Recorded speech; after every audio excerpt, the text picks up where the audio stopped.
सेनानी वजीर राम सिंह पठानिया के वंशज आज भी देश सेवा में दे रहे हैं महत्वपूर्ण योगदान। पूरा परिवार दशकों से भारतीय सेना में देता आ रहा है उच्च पदों पर देश प्रेम की मिसाल। पहले दादा फिर पिता, अब बेटी ने संभाली भारतीय सेना में बतौर कर्नल पूर्वी यूनिट की कमान। नमस्कार, आप देख रहे हैं आरके हिमाचल न्यूज। मैं रमन राणा हाजिर हूँ दिन भर के कुछ ताजा अपडेट के साथ। कहते हैं कि देश प्रेम किसी को दान देने या छीन कर नहीं मिलता, इसके लिए खून में जुनून होना चाहिए।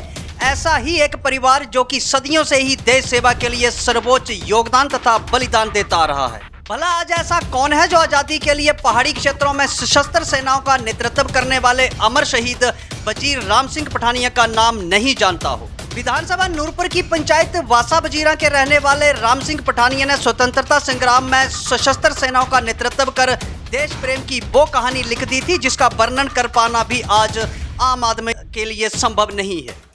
लेकिन कहते हैं कि खून हमेशा ही खून को आवाज लगाता है, जिसका उदाहरण नूरपुर की पंचायत वासा वजीरा में देखने को मिलता है, जहां वजीर राम सिंह पठानिया के वंशज आज भी भारतीय सेना में उच्च पदों पर अपनी सेवाएं दे रहे हैं। हम बात कर रहे हैं जिला कांगड़ा, तहसील नूरपुर वासा वजीरा के रहने वाले वजीर राम सिंह पठानिया के वंशज सेवानिवृत्त लेफ्टिनेंट कर्नल सुदर्शन सिंह पठानिया की, जिन्होंने 32 वर्षों तक भारतीय सेना में अपनी सेवाएं प्रदान की तथा अब उनकी बेटी अर्चना पठानिया ने भारत के उत्तरी पूर्वी क्षेत्र में कर्नल के रैंक पर यूनिट की कमान संभाल ली। Retired lieutenant colonel Sudarshan Singh Pathania ने बताया कि बेटी अर्चना पठानिया के पति भी भारतीय सेना में लेफ्टिनेंट कर्नल हैं। सुदर्शन पठानिया ने कहा कि अर्चना पठानिया की बड़ी बहन के पति भी भारतीय सेना में कर्नल रैंक पर सेवारत है। छोटी बहन वायुसेना में विंग कमांडर है और उनके पति ग्रुप कैप्टन है।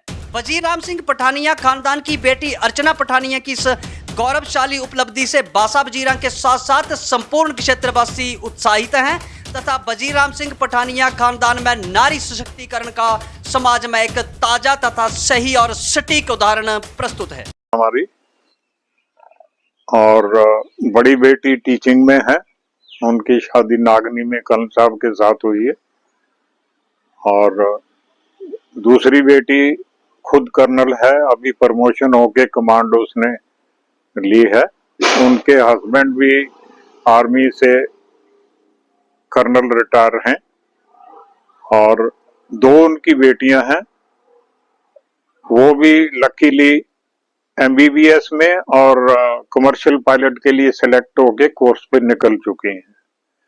तीसरी बेटी हमारी एयरफोर्स में विंग कमांडर के रैंक पर है और उनके हस्बैंड ग्रुप कैप्टन के रैंक में है।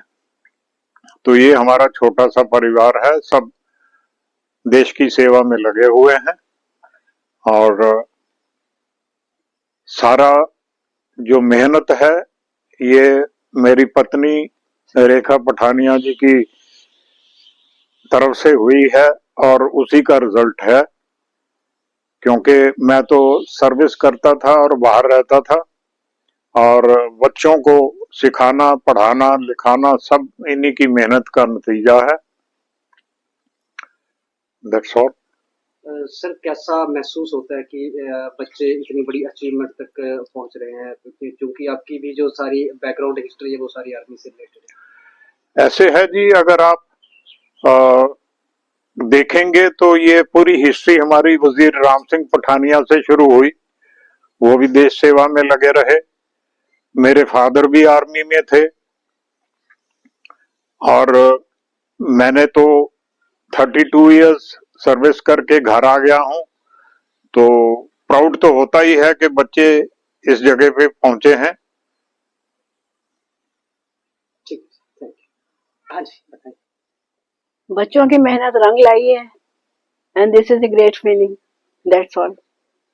युवा पीढ़ी के लिए क्या कहना चाहेंगे? युवा पीढ़ी के लिए मैं ये कहना चाहूंगी, खूब मेहनत करें दिलो जान से। मेहनत से ही सफलता मिलती है। जी, आप देखेंगे कि जिस तरह से हमारा नूरपुर का एरिया है या आसपास का, यहाँ पर एक नशे का प्रचलन पिछले काफी दौर से चला हुआ है। तो आपकी तरफ से कोई ऐसा संदेश उन युवाओं तक पहुंचे कि वो भी एक ऐसा मंजिल हासिल कर पाए कि जिससे माँ बाप को प्राउड फील हो? ये नशे छोड़ने की आदत, नशा लेना, अपने को अपना सर्वस्व नाश करना, इससे छुटकारा पाने के लिए सबसे अच्छा खूब मेहनत करें और अपने गोल को अचीव करें। मैं यही संदेश देना चाहूंगी। Thank you. किसान साथियों, इफ्को नैनो डीएपी और नैनो यूरिया प्लस का इस्तेमाल आसान और लाभकारी है। फसल की बुआई के 30-35 दिन और रोपाई के 20-25 दिन बाद 4 मिलीलीटर नैनो यूरिया और नैनो डीएपी 1 लीटर पानी में मिलाकर पत्तियों पर छिड़काव करें। बालियां या फूल आने के ठीक पहले नैनो यूरिया प्लस का छिड़काव अवश्य करें। नैनो डीएपी और नैनो यूरिया प्लस मिलाकर छिड़काव करने से फसल को मिलती है भरपूर ताकत।